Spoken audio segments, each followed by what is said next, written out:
The first thing Ezekiel Ward smelled was burning sagebrush, sharp, bitter, and wrong at that hour of the morning, and before he even swung his rifle across his shoulder. He knew something was out there in the valley that had no business being alive. He had lived alone on the far edge of Copper Basin for 9 years, long enough for silence to become his closest companion and loneliness to settle into him like dust into an old saddle. Most days passed the same, checking the traps, splitting wood, tending his single mare wren. No visitors, no unexpected sounds, no reminders of the life he once had, or the family he lost. But this morning, the wind carried a sound he hadn't heard in almost a decade. A child screamed out. It was faint, swallowed quickly by the wide emptiness of the basin, but he knew he hadn't imagined it. Ezekiel stepped out of the cabin barefoot, boots dangling in one hand, rifle in the other. Smoke drifted low in the distance, a thin gray coil rising near the creek bed. "Wren," he muttered. "Easy now." The mare lifted her head from the trough, ears forward. Even she sensed something was wrong. Ezekiel moved quickly, jamming his boots on and swinging into the saddle. The winter sun was barely rising, turning the basin floor pink and gold, but the cold still clung to the world. Frost cracked under Wren's hooves as they galloped toward the smoke. He didn't hear another scream, and that terrified him more than anything. When he reached the creek bed, the smell hit him harder: burned earth, charred canvas, and something else beneath it. Fear. Fresh, choking fear. A wagon lay overturned beside the water, its wheels bent, the canvas top completely burned away. Flames still licked at the splintered wood. Scattered belongings lay half buried in the mud clothes, a tin cup, a broken lantern. But no bodies. Ezekiel slid off Wren and crouched beside the wreckage. A trail. Small footprints heading into the cottonwoods. Running. Stumbling. Dragged at moments. And far too small to be an adult's. Hell, he breathed. He followed the tracks. Rifle in hand, boots sinking into frost-softened mud. The basin was quiet, too quiet. No birds, no wind, no rustle of branches. Just the dull crackle of the burning wagon behind him. Something groaned ahead. He stiffened. Then he saw her. Little girl no older than 10, half collapsed against a fallen log. Her brown hair was tangled, her cheeks streaked with soot, and her small hands trembled as she tried to free herself from the brush that had snagged her dress. When she looked up at him, her eyes were a striking green, vivid, frightened, and much too knowing for a child's. "Please," she whispered hoarsely, "don't let him take me." Ezekiel lowered his rifle immediately and knelt. "Easy now," he said. His voice cracked slightly. He wasn't used to speaking to people. "You're safe." "Who's trying to take you?" She shook her head violently. Tears slipped down her soot-streaked face. "He came out of the dark," she stammered. "He grabbed my mama." She screamed. Then the wagon tipped. There was fire. "Mama told me to run." Her voice broke. "I don't know where she is." Ezekiel's stomach twisted. "Did you see where this man went?" She pointed with a shaking finger toward the distant bluffs. Ezekiel followed her gaze. The bluffs were miles away, rugged and treacherous. If someone had taken her mother, any trail would go cold quickly. He looked back at the girl. She was shivering, shock setting in. "What's your name?" he asked gently. "Lila," she whispered. "Lila Dane." He nodded.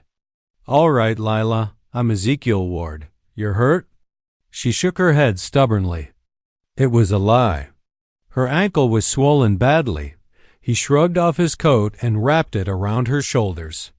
She flinched at his touch at first, then slowly relaxed. "I won't let anyone hurt you," he said with a certainty he hadn't felt in years. "Not ever. But we need to move. Whoever did this might come back." She clutched the coat tightly. "Mama told me to hide. She told me she'd find me." Ezekiel swallowed hard. I'll help her find you, he promised.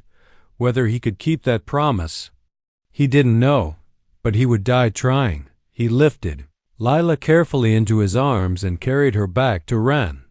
The Mare snorted nervously, sensing the fear, the smoke, the unfamiliar little figure being placed across her back.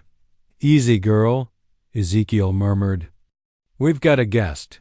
He mounted behind Lila, steadying her with one arm, and steered Ren toward his cabin. The cold wind bit against his face, bringing with it the faint metallic scent of blood. Somewhere out there, the girl's mother was alone. Or worse. Lila leaned back against him, exhaustion pulling her eyelids down, but fear keeping them open. Was there anyone else? Ezekiel asked softly. Anyone traveling with you? She hesitated. A man. Mama hired him to help with the horses. Said he knew the way to Silver Ridge. But then, Mama didn't trust him. He kept looking at me strange. That's why she rushed us to leave Blackwater Crossing before dawn. Ezekiel's jaw tightened. So this wasn't a random attack. What did he call himself? Ezekiel asked. Lila swallowed. Grayson. Ezekiel stiffened. He knew that name. Everyone in the basin did. Cole Grayson, a drifter with a reputation for violence, robbery, and worse. A man who slipped through the cracks of every town he entered, never staying long enough to be caught, but leaving whispers behind him like footprints in dust dot if Grayson had taken the woman. Then time was running thin dot by the time Ezekiel reached his cabin. Lila was barely conscious. He brought her inside, stoked the fire, and heated water. His cabin was simple wood walls, a narrow bed, shelves lined with tins of beans and dried herbs, a battered table, and a rocking chair he rarely used. Lila's small eyes moved slowly. Taking everything in, did you build this? She asked weakly. Most of it, he said, dipping a cloth into the warm water. Mama used to tease me for never learning to buy things store-made. Mama? She whispered, and her face crumpled. Ezekiel wrapped the warm cloth around her ankle and paused. He had no right to comfort a child. Not after what happened to his own, but he did anyway. Lila, he said quietly, I'm going to go back to that wagon soon. See if there are tracks, clues, anything to tell me where your mother went. Her hand shot out, gripping his sleeve. No, she gasped. He's out there. You can't go. He studied her for a moment. She wasn't just afraid. She was traumatized. He placed a hand over hers. I've dealt with worse men before, he lied gently. You're safe here. I promise. She didn't loosen her grip. Not until exhaustion pulled her under and her hand slipped away as she fell asleep in the rocking chair. Ezekiel let out a breath. He felt like he'd been holding since dawn. He tucked a blanket around her shoulders. Then he stepped outside. The sun had climbed higher, melting some of the frost. The basin lay silent once more, but the silence wasn't peaceful now. It was waiting. Ezekiel scanned the horizon. Someone had attacked that wagon. Someone had taken a woman. Someone had tried to take a child, and that someone was likely watching. He felt it, the prickle along his spine, the sensation of being observed by unseen eyes. He stepped back inside and quietly shut the door. Afternoon light slanted through the cabin windows when Lila woke again. Ezekiel was sitting at the table, cleaning his rifle. He glanced up. How's the ankle? Sore, she murmured. He nodded. It'll heal. Lila studied him carefully, like she wasn't sure whether to trust him fully yet. You live here all alone? Yeah? Why? That question struck deeper than she knew. He looked away. Some people aren't built for towns, he said. Or for other people. She frowned. But you came for me. He paused, then sighed. Yeah, I came for you. Lila looked at the fire, her voice trembling again. Mama always said, People who live alone do so because they had someone once, and they lost them. Ezekiel froze. Children saw too much. After a long moment, he said, "Get some more rest. Tomorrow, we'll find your mother." The fear in her eyes softened just slightly. "You promise?" He stared at her, a little girl who had just lost everything except hope. "I promise." But that night, just before dawn broke again, someone knocked on his door. 3 slow, heavy knocks. Not frantic, not desperate, deliberate. Lila sat up abruptly in the rocking chair, eyes wide with terror. Ezekiel grabbed his rifle silently and stepped toward the door. "Stay behind me," he whispered to Lila. The knocks came again, louder this time. He reached for the latch. And when he opened the door, he found a woman standing in the freezing morning light, hair wind-whipped, face bruised, eyes burning with fury. "Where is my daughter?" she demanded. And just like that, Ezekiel Ward's lonely life ended forever. The woman standing in Ezekiel's doorway looked like she had crawled out of a storm and survived it only by pure fury. Her lip was split, one cheek swollen purple, and dried blood streaked across her temple. Her coat was torn at the shoulder, and her breath came out in white, uneven clouds. But her eyes, sharp, green like Lila's, were burning with a mother's terror. Ezekiel lowered the rifle slightly but didn't step aside yet. "Your daughter's here," he said quietly. "She's safe." A small cry came from behind him. "Mama!" Lila limped forward before Ezekiel could warn her. The woman's eyes shining rushed inside, stumbling as she caught her daughter and crushed her against her chest. "Oh, my baby. My brave girl." "I thought," her voice cracked and she couldn't finish. She buried her face in Lila's hair, sobbing quietly. Ezekiel stood still, the weight of the moment sinking into him. He'd brought Lila here because it was safe, because he could protect her, at least for now. But seeing mother and daughter reunited struck something deep in him, something he hadn't felt in a long time, a longing so old and painful he barely recognized it. Lila's mother finally looked up, wiping her tears with trembling fingers. "Thank you," she whispered. "You saved her."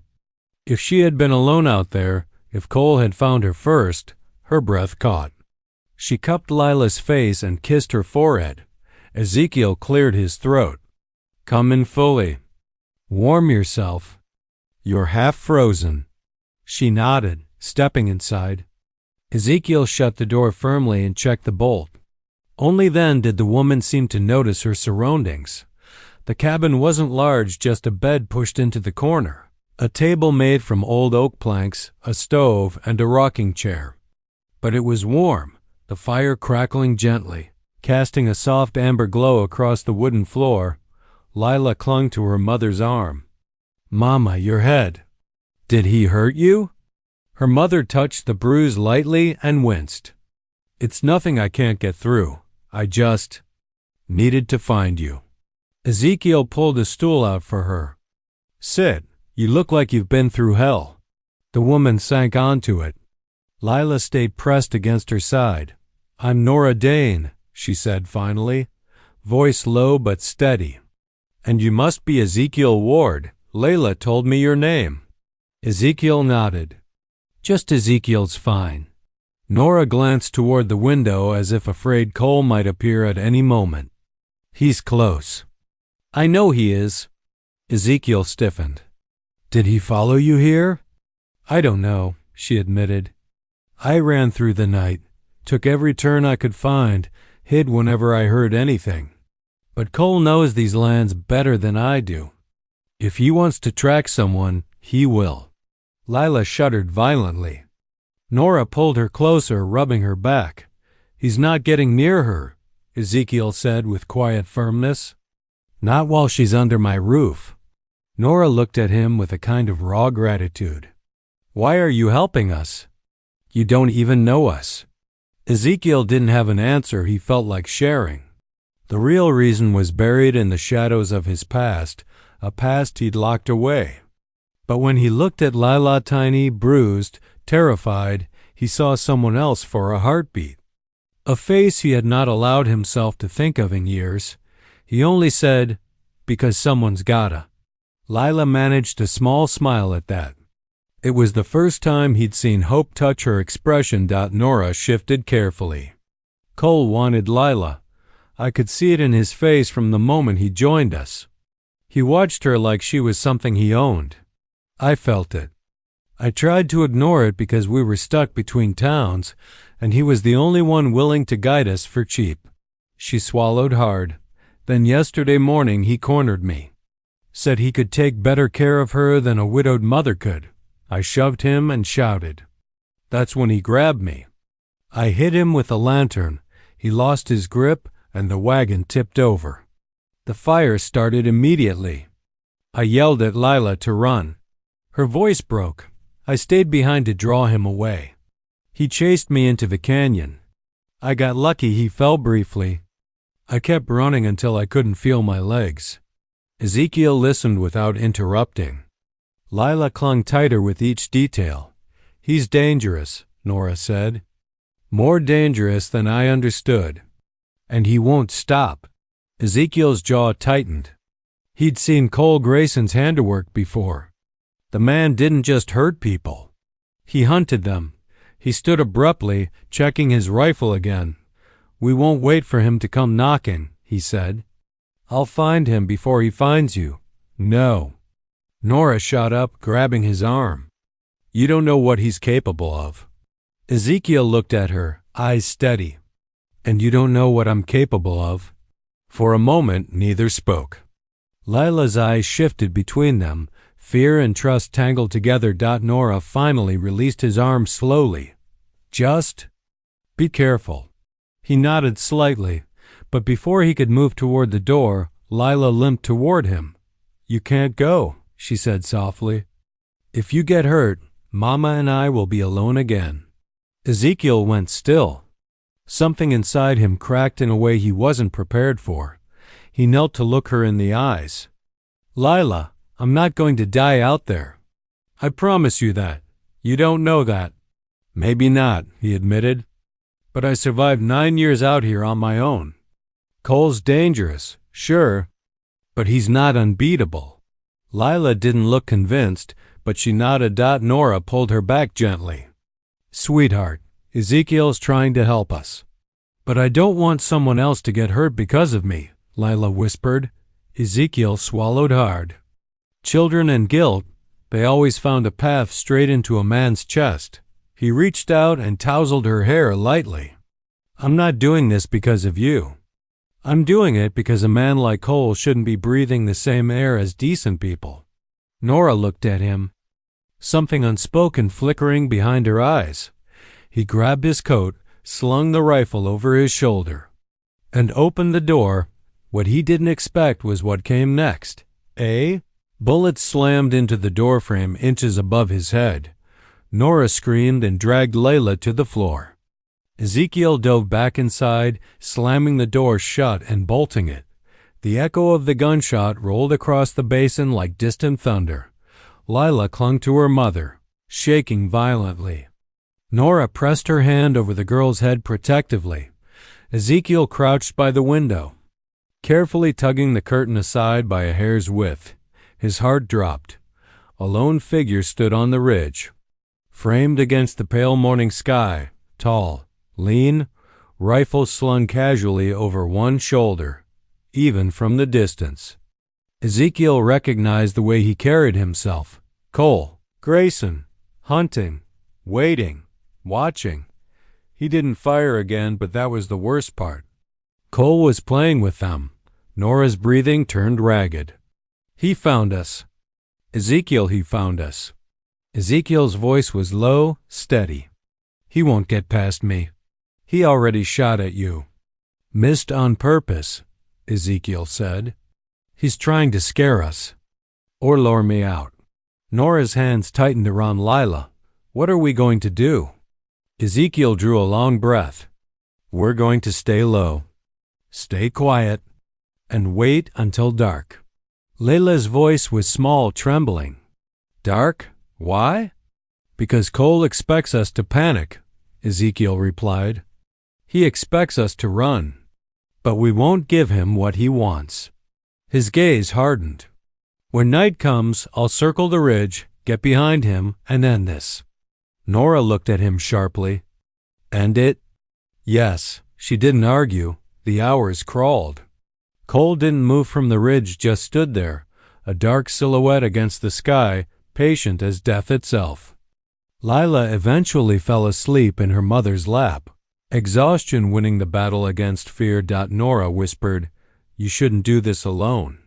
Ezekiel didn't turn from the window. A man who's lived alone this long doesn't know how to do things any other way. She rose and joined him quietly. Maybe it's time to learn. He finally looked at her. A bruise darkened her cheek. Her hands were cut and bleeding. But her eyes were fierce, unbroken. You want to help? He asked. I'm not watching you walk into danger for us while I sit useless. He studied her for a long moment, then nodded. All right. Her breath caught. All right? You'll take the back trail at sundown with Lila. Stay hidden. Ride to my friend Hank's place by the river. He'll protect you both. And you? I'll handle Cole. She opened her mouth to argue, but something in Ezekiel's eyes stopped her. A storm lived in him, quiet, controlled, but powerful. As the sun sank behind the ridge, Cole finally shifted. Raising his rifle again, Ezekiel lifted his own. Nora pulled Lila close, whispering to her not to look. The sky darkened, the wind stilled, and everything in the basin fell silent. Right before the first shot of the night was fired, the crack of the rifle shot split the darkness so sharply it felt like the night itself flinched. Ezekiel's shoulder jerked as the bullet grazed the side of the cabin, splintering wood into the air. He didn't wait for a second shot. He grabbed Nora's arm, pulling her low toward the back of the cabin where the shadows were thickest. Get Lila, he whispered urgently. Nora scooped her daughter into her arms. Lila was half awake, trembling from the booming sound. The child buried her face into her mother's neck as they crawled toward the back door. Ezekiel cracked it open an inch, peering into the darkness. The world outside was still too still. Even the wind seemed to be holding its breath. He's waiting for movement, Ezekiel murmured. Stay behind me. Nora nodded. They stepped out into the biting cold, the night wrapping around them like a dark cloak. Ezekiel's rifle was raised, eyes scanning the ridge where he'd last seen Cole. The silhouette was gone. That was worse than seeing him. They made their way toward the shed behind the cabin, staying low behind rocks and brush.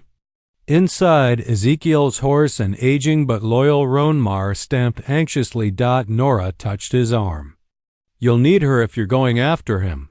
You're taking her, he replied. You and Lila ride to Hank's place. Nora's jaw clenched. Ezekiel, he turned to her. If Cole gets past me, you don't want to be anywhere near this place. Lila's eyes glistened in the dark. Are you coming after us? Ezekiel forced a small, calm smile. Of course I am.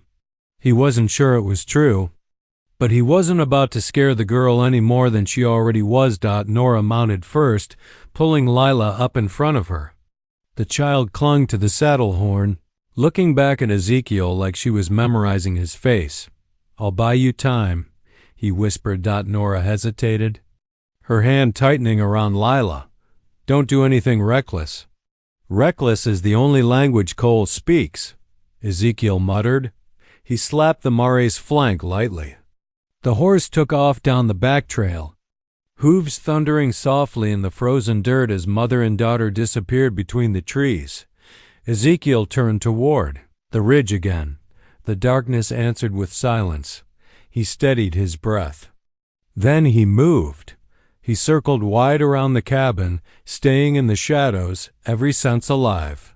Cole was out there hidden, watching, waiting. A predator who had tasted fear and wanted more. Ezekiel moved slow, cautious steps crunching faintly on frost. He made his way toward the ridge, where the rocks rose up like jagged black teeth. Halfway up, he crouched low, pressing his hand to the cold earth. That's when he noticed it. Snow had begun to fall in tiny flakes, drifting silently from the sky. But the ground in front of him held no fresh snow. The prints were clear, deep, deliberate. Cole had passed through here moments ago. Ezekiel's pulse quickened. He followed the trail quietly, keeping to the shadows. The tracks led behind the ridge toward a narrow ravine. Rocks towered on both sides, forming a natural choke point. Too natural. Ezekiel stopped. Something felt wrong. The realization hit him a split second before it happened.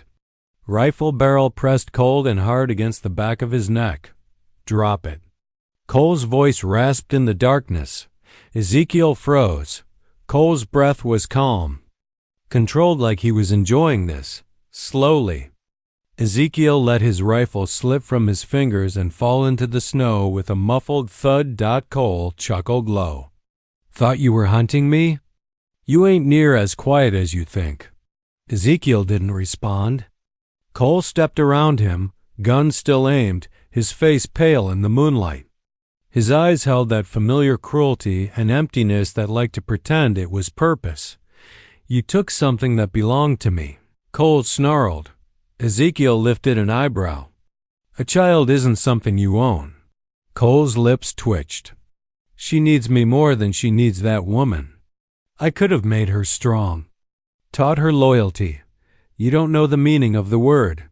Cole struck him across the face with the rifle butt.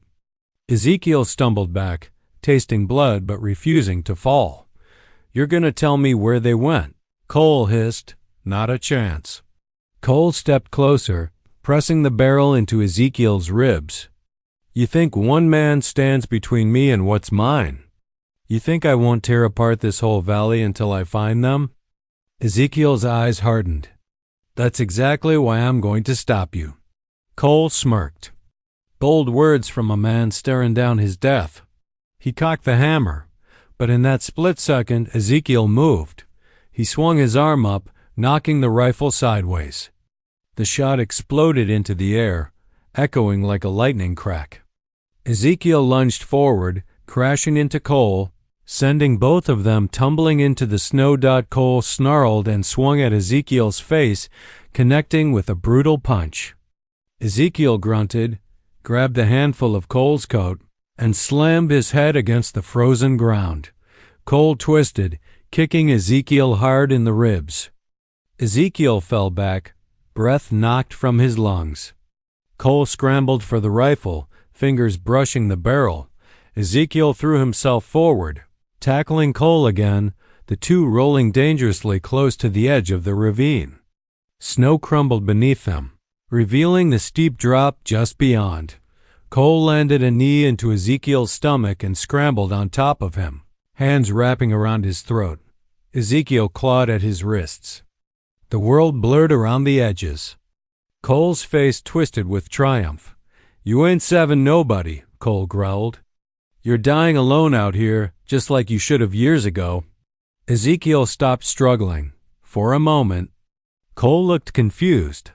Then Ezekiel used the last of his breath to spit blood into Cole's eyes.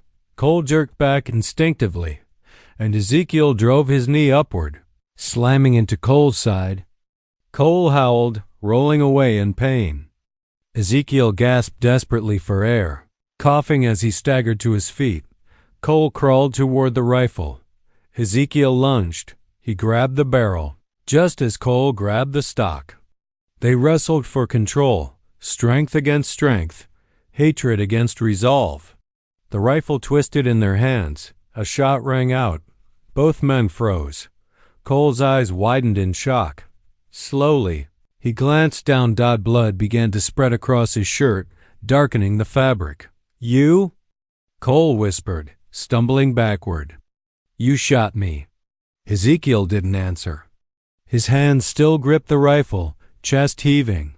Adrenaline burning through him like wildfire. Cole sank to his knees. Gasping shallowly, his eyes filled not with regret or fear, but rage. Pure, vicious rage. "You think she's safe?" Cole spat. "You think this ends here?" He coughed, blood flecking his lips. "She'll never be safe. Not while I'm breathin'." And with that, he lunged forward again. Ezekiel reacted on instinct. The rifle butt swung. Down. Once. Twice. Cole collapsed in the snow. This time. He didn't get back up. Ezekiel stood over him. Breath ragged, hands shaking not from fear, but from the weight of what had just happened. When he was sure Cole wasn't moving, he turned and began the trek back down the ridge. The snow thickened as he walked, flakes landing softly on his coat and hair. His ribs ached. His throat burned with every swallow. But he didn't stop. He had to reach Nora and Lila. He had to make sure they were safe. The cold bit deeper as he approached the trail. His footprints from earlier were nearly gone, buried under new snow. He pushed forward through the trees, branches scraping against his coat. Finally, he reached the old river path. There, faint but visible, were HOOFPR and TS. Nora and Lila had made it this far. Ezekiel followed them until he saw something strange ahead. A lantern flickered in the distance. He quickened his pace, hand on his side, every muscle aching. When he reached the clearing, he froze. The mare was there, saddled, but riderless. The lantern hung from a low branch, swinging slowly in the wind. And on the ground beneath it, a small, dropped shoe. Lila's. Ezekiel's blood turned cold. Someone had taken them. His nightmare wasn't over. It was only beginning. The wind clawed at the broken porch boards as dawn crawled over the ridge, pale and cold, painting the sky the color of bruised peaches. Ezekiel stood at the edge of the yard, one hand braced on the fence rail, staring at the horizon with the stillness that came only from men who had run out of places to hide. Behind him, the small cabin breathed with quiet life. Lila sleeping on the cot. Cole curled beside her, her hand resting protectively over the child's ribs. They had made it through the night, barely, but morning did not promise safety. It promised reckoning. Ezekiel felt the familiar pinch at the back of his ribs, where the bullet grazed from last night still throbbed. He ignored it. The pain meant he was alive, and being alive meant he still owed those two sleeping inside everything he had left. He had nearly lost them, nearly lost himself out there, in the pines where the ambush had closed in around them like tightening rope. If Cole hadn't shouted, if Lila hadn't fired that single steady shot, he might be lying cold somewhere under fir needles. He moved his jaw, working through the tension. He hadn't slept. His eyes burned. But something worse than exhaustion gnawed at him. Certainty. They weren't done. The men hunting Lila weren't finished. And there was only one way this could end without her being dragged back to the very life she fled. He had to take the fight to them. Bootsteps creaked behind him. "You're leaving," Lila said softly. Ezekiel didn't turn. "They'll track us until they catch us. We can't keep moving with Cole. Not like this." She came to stand beside him, her dark hair loose around her shoulders, face pale but resolute. "You said last night we'd face everything together. And I meant it." He looked at her now, truly looked, her strength, her weariness, her fear tucked behind her stubborn chin. "But you're wounded, Lila. Cole is exhausted. Dragging you back into a gunfight is the one thing I can't do. If I go alone, I draw them away. I end this before it reaches you." Her eyes glistened. "And what if you don't come back? What am I supposed to tell him?" Ezekiel swallowed. "Tell him the truth. I'd die before letting the world hurt him again." A small knuckle scraped against the half-open door. Cole stood there clutching a worn blanket, his hair sticking up in every direction, eyes blinking sleepily but already full of worry. "Are we in danger again?" Lila knelt and wrapped him in her arms. "Not if I have anything to say about it." Cole looked past her to Ezekiel. You look like you're going somewhere. Ezekiel forced a smile that didn't reach his eyes. Just scouting. Making sure nothing's coming our way. You're lying. Cole's voice didn't tremble. It steadied. And you always tell me to say what I feel, right? Ezekiel nodded. I feel scared, Cole whispered. Ezekiel's throat tightened. He crouched down, placing a hand on the boy's shoulder. I won't let anything happen to you. Cole looked up at him with a resolve far too old for his small body. Then don't go. The ground shifted under Ezekiel's boots. How could a child hold so much power over him? How had he let that happen? Lila's gaze met his over Cole's head, pleading, aching, terrified of losing him but too proud to say it. And for a flicker of a moment, he almost gave in, almost. But then he saw the movement in the tree line. A faint glint metal catching morning sun. A rifle. The barrel. He reacted instantly. Get inside. Ezekiel scooped Cole under one arm and shoved Lila toward the door. A bullet tore through the porch post, exploding splinters. Inside now. Ezekiel roared. Lila dragged Cole in while Ezekiel flipped the table for cover. Shots hammered the cabin. Glass shattered. Cole cried out as dirt rained from the ceiling. Ezekiel shoved them behind the stone hearth and rolled across the floor toward his rifle. 3 shooters, he muttered, checking the window slit. Maybe 4. Lila's breath came fast. They found us. A shadow moved behind the shed. Ezekiel fired. A grunt answered. Cole huddled close to Lila, shaking so violently she wrapped both arms around him. Ezekiel, she whispered harshly. They'll surround the cabin. I know. Then we need to run. We won't make it 10 steps, he said. He crawled to the door, peered through a bullet hole, and fired again. Another man fell. But more figures slipped through the brush like wolves closing on wounded prey. Cole cried louder. Make them stop. Ezekiel's vision tunneled. The boy's fear hit him harder than any bullet. He crawled back and cupped the child's face. Look at me. I promise you, you're not going anywhere with those men. You hear me? Cole nodded, tears streaking his cheeks. Another bullet slammed into the cabin wall inches from Ezekiel's head. Lila grabbed Ezekiel's arm. We can't hold them forever. What do we do? Ezekiel's eyes burned with resolve. We make sure they regret ever touching this land. He grabbed the small tin of kerosene from the corner used for lanterns, but in the right situation, it became salvation. He poured it across the front floorboards, up to the door. Lila's eyes widened. You're going to burn the cabin? Just the porch. He struck a match and flicked it. Flames roared up, licking fast toward the roof. Smoke poured from the eaves, thick and gray. Outside, the gunfire staggered. Shouts rose, confusion, fear. Men backed away from the growing blaze. Ezekiel grabbed Cole and Lila, dragging them toward the back window. They'll move to the front to avoid the fire gives us a gap. Lila helped Cole climb through. Ezekiel followed last, his boots crunching into frost as they landed behind the shed. Smoke billowed upward, masking their escape. Come on, Ezekiel whispered. Northridge? If we reach the rocks, they can't flank us. They ran. Branches whipped their faces. Smoke chased them in slow, curling tendrils. Gunshots cracked behind them, but scattered disorganized. The fire was hurting their attackers like cattle. Cole stumbled once. Ezekiel scooped him up without breaking stride. Almost there.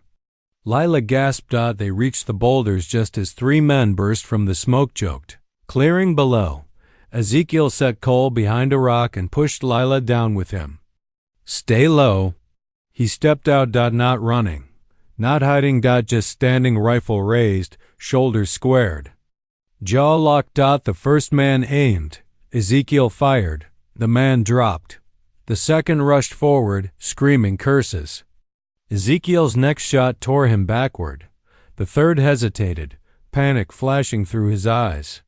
He tried to aim. A shot cracked from behind Ezekiel. The man pitched forward. Ezekiel turned in disbelief. Lila stood there, shaking, holding his spare revolver with both hands. Smoke rose from the barrel. "I'm not letting you fight alone," she said. Ezekiel stared at her, pride and fear warring inside him. "Remind me never to doubt you again." She tried to smile but broke into tears instead. Please let this be over." Silence settled on the clearing. No more gunshots. No footsteps. Just wind and the distant crackle of the burning cabin. Ezekiel lowered his rifle. "It's over." Cole ran to him, burying his face in Ezekiel's coat. Ezekiel lifted him high, squeezing the boy so tightly he feared he'd break him. But Cole didn't complain. He clung harder. Lila stepped closer, touching Ezekiel's arm. "What do we do now?" "We can't go back." Ezekiel looked toward the valley, the wide stretch of land beyond the ridge, untouched, waiting. "We start over," he said. "Somewhere no one knows us. Somewhere you and Cole can breathe." Lila searched his face, her voice barely a whisper. "And you'll stay? For good? Not just until danger passes?" Ezekiel felt something inside him shift, something that had been locked away for years. "I'm done running," he said. "And I'm done being alone." Lila's breath hitched. Her eyes softened into something warm, something wounded but hopeful. Cole tugged Ezekiel's sleeve. "Does this mean we're a family now?" Ezekiel met Lila's eyes. She nodded through her tears. "Yes," Ezekiel said, voice breaking. "If you want me, then yes. We're family." Cole wrapped his arms around both of them. And for the first time in years, Ezekiel felt the weight on his chest lift. The world no longer felt like a cold, empty place. It felt like sunrise. They walked away from the settling smoke, the ruins of fear behind them, the shape of a new life ahead. The valley stretched open, wild and waiting. And Ezekiel held Lila's hand as Cole walked between them, small fingers gripping tightly. They didn't know what the face and what the future held, but they knew this much. They would face it together, and that was enough.